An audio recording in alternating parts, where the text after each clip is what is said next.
Isbahaysiga sinaanta iyo horumarka ee ka oo maalintiisii ugu dambeysay ee ololaha doorashada ku jiray ayaa taageerayaashiisii ugu badnaa waxa ay isugu soo baxeen gudaha degmada Salaxley kuwaasi oo wacdara ka dhigay bartamaha iyo sidoo kale fagaaraha beerta xorriyadda ee degmada Salaxley. Ololaha iyo isu soo baxa ay dhigeen taageerayaasha ururka ka ee degmada Salaxley waxaa kala soo qayb galay mas'uuliyiinta degmada Salaxley iyo sidoo kale hoggaanka sare ee ururka ka kuwaasi oo markii ay soo gaadheen degmada Salaxley si ballaaran loogu soo dhaweeyay. Ugu horreynna waxaa shacabka la hadlay isla markaana soo dhaweeyay hoggaanka sare ee urur siyaasadeedka ka maamulka degmada Salaxley iyo guddida ololaha ee heer degmo ee urur siyaasadeedka ka kuwaasi oo u mahad celiyay dhammaanba taageerayaashii kala duwanaa ee sida ballaaran ugu soo baxay maalinta ugu dambaysa ee urur siyaasadeedka ka ololihiisa. sida iyo si ka badan dawayl baa socota aad iyo aad baan u salaamayaa hoggaanka sare ee urur siyaasadeedka ka nin walba meeqaamkiisa ayaan ku salaamayaa salaamta islaamka ayaan ku salaamayaa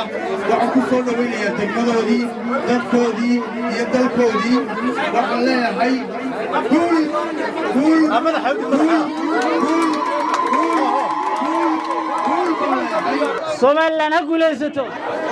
Somaliland ha guulaysato ururka kaana ha guulaysto musharax Cabdiraxmaan Cirina ha guulaysto. ugu horreyn waxaan salaamayaa waftiga qiimaha leh ee madaxda u sarreysa urur siyaasadeedka ka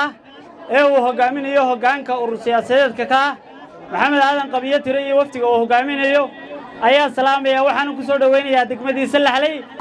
mar labaadka waxaan aad iyo aad ugu mahadnaqayaa oo aan la ilaabi karin shacab weynaha degmada Salaxley oo ilaa saaka halkan taagnaa ee isbeddeldoonkiisa shucuurtiisa ka muuqato kuwaasoo u diyaaray isbeddelka dalka ka dhacaya kuwaasoo u diyaaray inay 13 Noofembar fartooda ku xaqiijiyaan guusha urur siyaasadeedka ka aad iyo aad baan walaalayaal idinku mahad celinayaa. degmada Salaxley iyo degmooyinka hoos yimaada waa isbeddeldoon dadkani ma hadda aanu soo gurnay waa dadkii xarunta degmada oo kaliya tuulooyinkiina saasa la inooga sugayaa indhahaaga ku macalinayna isbeddeldoonta degmada Salaxley insha Allah ta'ala 13 Noofembarna sanadka Salaxley ka muuqan doontaa. cidna lama soo qasbin waxa weeyaan dad iyagu sidooda isku soo xilqaamay qaar baa jira reer Salaxley iyagu calamaanta soo iibsaday markii calamaantii aad soo dhiibtay gaari waayeen waayo waxay doonayaan isbeddelka iyo cadceedda soo baxday bay doonayaan joogaysa siyaasadda waa laba nin waxa Qabiye Tire iyo Maxamuud Xaashi halkay labadan nin ku jiraan dhalinyaradu waxay yiraahdeen kama hadhayno dhammaan reer Salaxley oo soo saas kulamaynaa qaadanay ilaa xalay miyaan saaxanay waxaynu u baahanay xafladeenna quruxda badan ee jawaabteedu waxa weeyaan maalinta sanduuqa la dhigay Salaxley bal wixii laga helaa la eegaya xafladda quruxda badan sanduuq qurux badan inay naga tagteen u baahanay soo islaamaynaa qaadan hawa noolaadaan horta ururada isbeddeldoonku dhammaan waxa la wixii isbeddeldoon ha noolaadaan ka iyo wadanina ha noolaado waxaan maalintii koowaad aan imaado meel fagaara hawl baan ka imi waxaan u sheegayaa ummadda ninkii cagalow kulmiye ninkii cagalow iskaga carar kulmiye ilaahay ninkii yaqaano iskaga carar Salaxleyna waxaan leeyahay waxay idinku filan boodhakiin ugu xidhaya waxqabad intaas haydin deeqdo gacantaa waynu ku codaynaynaa isbeddel baynu ku samaynaynaa gacantaa kalena waxa weeye qarankan ku difaacaynaa haddaynu nahay reer Salaxley waliba garxad soo sugaday reer Salaxley maanta waxa laga rabaa inay ka qayb qaataan difaaca war askarigu meel kastuu joogo uu ka codaynaya ka kaarka Salaxley ka qaatay ciidanka ay markuu qorilugu tago qorilugu buu kaga ridayaa ka habaan xisbiga ugu ridaya madaxweyne Cabdiraxmaan Cirina madaxweynenimadu ugu ridaya laba boorigaan baa nina ilaalinayno kornaynaha ayaa waxa la goday dullaacad baa la goday nin baa sii salaamay ninna wuu soo qabuu isiri ninkii isiri soo qabo waa la xidhay annagu waxa ahaayna kuwa sii salaamaya kornaylada ma caayayno waxa weeyaan xisbiga kulmiye ma caayayno. mas'uuliyiinta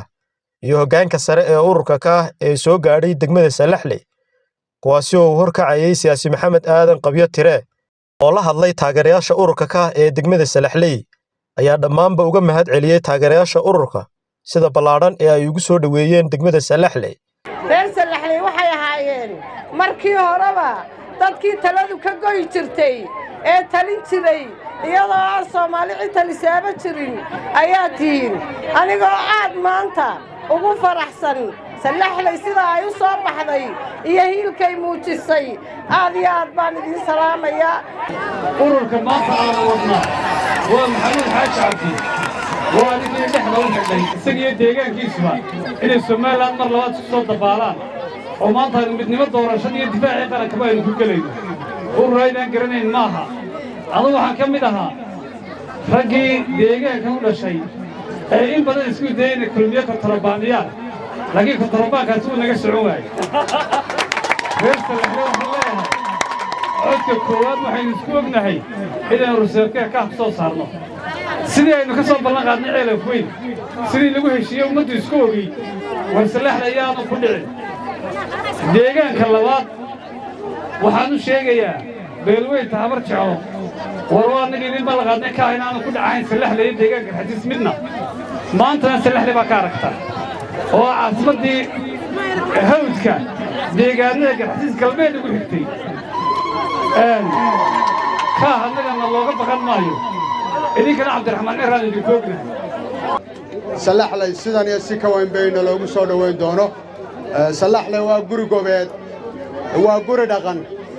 waa guri saldanadeed waxaan martidii ka nahay sida aan noogu soo baxdeen ee cadceedda aan noogu istaagteen noo soo dhaweysaan